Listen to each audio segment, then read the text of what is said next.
Will Trump become the US president again?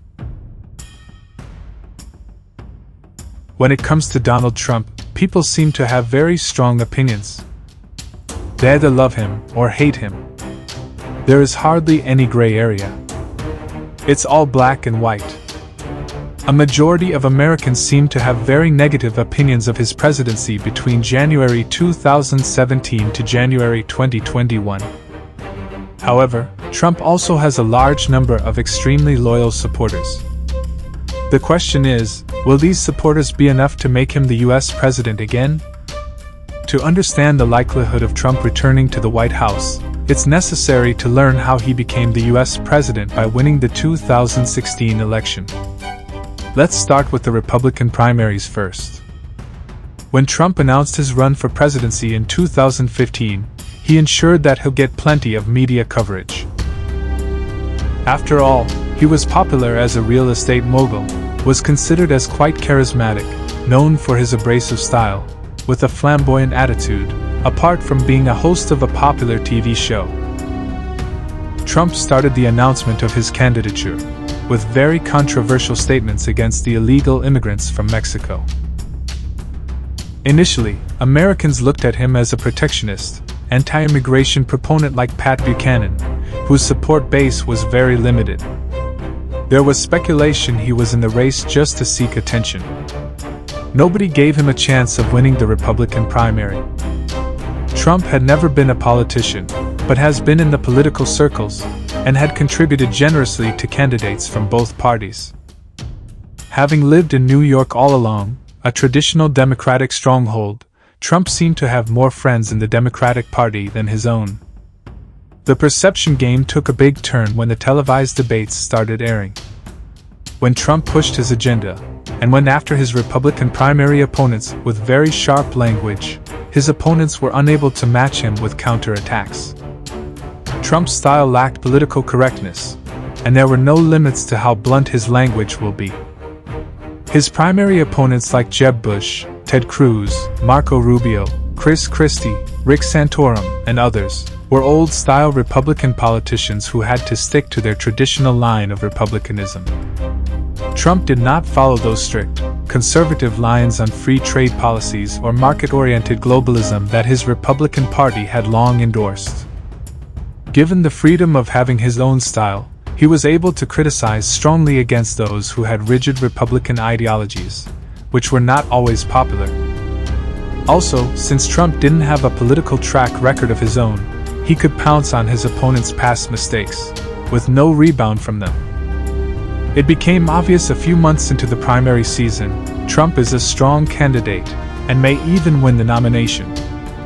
There was overwhelming support for him from many voters who had been disinterested in the entire US political system.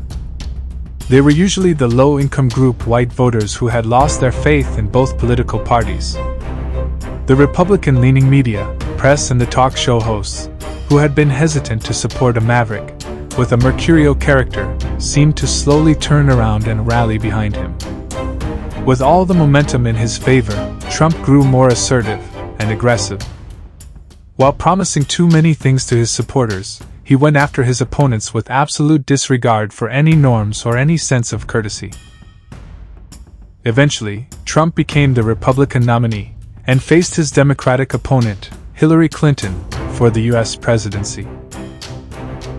In the general election campaign, the media narrative usually helps or hurts the candidates. But the 2016 election was much different.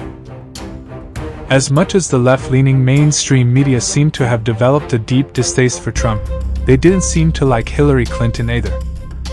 So, the barrage of negative coverage was extended to both candidates. The independent voter was completely confused, trying to choose between what seemed to be the lesser of the two evils. So, Hillary had only a lukewarm support from her own base. When the results were announced on November 2016, Hillary won the total votes nationally, but lost the Electoral College, the one that decides the US presidency. Hence, Trump became the US president. Now, it's time to look at 2024 Republican primary. the Republican Party members are still in favor of Trump by a decent majority, as suggested by many recent polls in March 2023.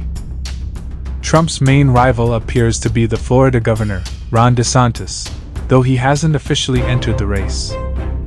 DeSantis himself has tried to emulate the policy positions and style of Trump, and thereby finding him as the best alternate to Trump.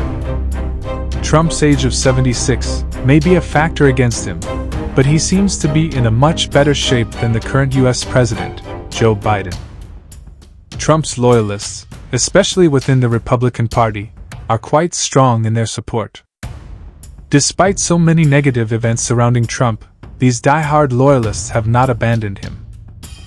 The percentage of these supporters is estimated to be between 30 to 40% of the Republican base.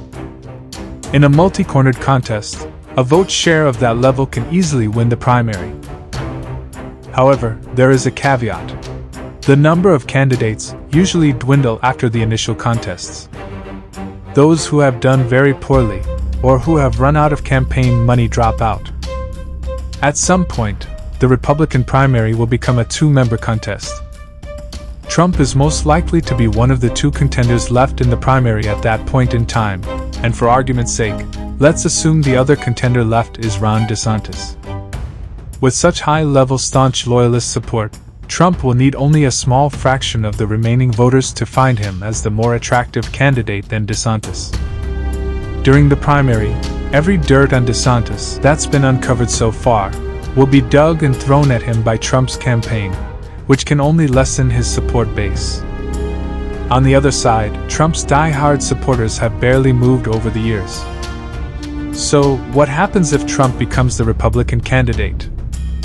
Will he be able to beat the Democratic candidate? It depends on who the Democratic candidate is. The support for the current US president is extremely lukewarm among his supporters. His age is cited as the main reason why majority of Democrats don't want to see him as a two-term president. Despite that, if Joe Biden does become the Democratic candidate, it's quite likely he will not win enough support, and Trump may become the US president again. What if Joe Biden is not the Democratic candidate? The Democratic establishment wants the Vice President, Kamala Harris, to be the rightful alternative. If there is one candidate who seems to enjoy even worse support than Joe Biden nationally, as well as within the Democratic Party, that will be Kamala Harris. She will be a much weaker candidate than Hillary Clinton of 2016. Trump should have a much easier time to defeat Harris. The other choice can be the 81-year-old Bernie Sanders, a self-declared socialist, and a two-time Democratic primary candidate. Sanders does have a very strong support base, but this group is so small, and capitalist America will find it much easier to elect Trump than the socialist Sanders. It's difficult to speculate who else could be the Democratic Party candidate at this time.